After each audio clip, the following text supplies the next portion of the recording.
મોટી બ્રહ્મપોળ વિસ્તારમાં ચાલી રહેલા ખોદકામથી લોકો પરેશાન, સ્થાનિકોએ તાત્કાલિક કામ પૂર્ણ કરવાની માંગ કરી। પેટલાદના શહેરી મોટી બ્રહ્મપોળ વિસ્તારમાં છેલ્લા ઘણા દિવસોથી ચાલી રહેલા ખોદકામને કારણે સ્થાનિક નાગરિકોને ભારે મુશ્કેલીઓનો સામનો કરવો પડી રહ્યો છે।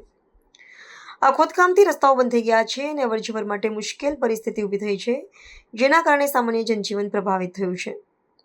આ ખોદકામ કયા હેતુ માટે કરવામાં આવ્યું તેની ચોક્કસ માહિતી હજુ સુધી સ્પષ્ટ થઈ નથી, પરંતુ સ્થાનિકોના જણાવ્યા અનુસાર પાણીની પાઇપલાઇન અથવા ભૂગર્ભ ગટરની કામગીરી ચાલી રહી હોઈ શકે છે।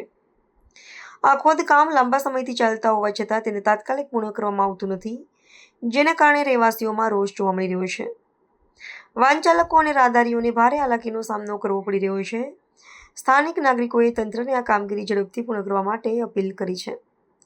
તેમણે જણાવ્યું છે કે આ ખોદકામને કારણે માત્ર વાહન વ્યવહાર જ નહીં, પરંતુ નાના વેપારીઓનો ધંધો પણ મંદ થયો છે।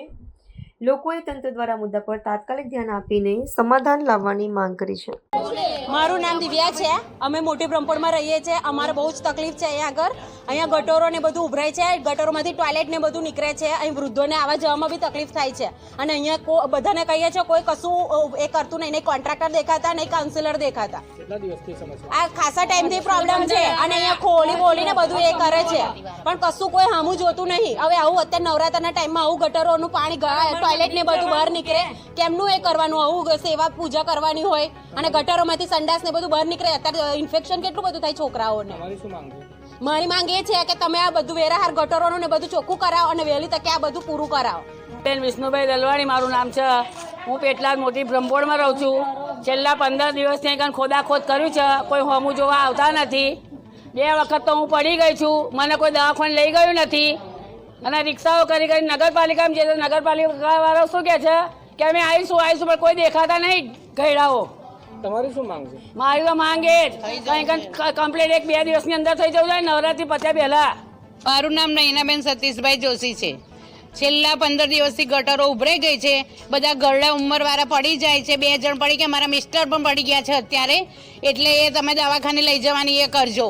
અને અમારે ગટરોમાંથી પડીને અમારે જવું પડે છે, તો કાઉન્સિલરો કે ચીફ ઓફિસરો કે કશું કોઈ અમારું સાંભળતું નથી, ગટરવાળા બી આવતા નથી। એટલે અમારી માંગ છે એ અઠવાડિયામાં થઈ જ જવું જોઈએ, કારણ કે 2 દાડામાં થઈ જ જવું જોઈએ અમારે। મારું નામ સુસ્મિતા શૈલેષ છે। હવે આ લોકો અહીંયા ગાડી ઊંધેથી કામ શરૂ કર્યું છે, જ્યારે કર્મચારીઓ બધા એને ઊભા રહ્યા હોય, નગરપાલિકાના કાઉન્સિલરો બધા, તો ખબર પડે પેલી બાજુ ચાવડી બજારથી કરવાનું, ત્યારે આ બાજુ ભીમનાથ મહાદેવ વગાડથી આખી ઉંમરવાળા 4 વાર પડી ગયા। આજે 67 વર્ષની હું છું તો હું પડી ગઈ છું, પણ એવું નહીં કે ભાઈ દવાખાને કોણ લઈ જાય? તમારી શું માંગ છે? મારી શું માંગ છે? પહેલા ગટરો સાફ કરો, બધાની પાઇપો ફાટી ગઈ છે, પછી આગળનું કામ ખોદકામ અત્યારે બપોરે 12 વાગે 2 વાગે ના પાડી કે તમે આગળ ખોદકામ ના કરો, તો એ આગળ ખોદકામ કર્યું। આ ધોબી 24 કલાક કામ કરતા હોય, 2 કલાક આરામ કરે છે, 2 કલાક આરામમાં બિચારાને ખાવાનું ઘરે નહીં ઉતરતું।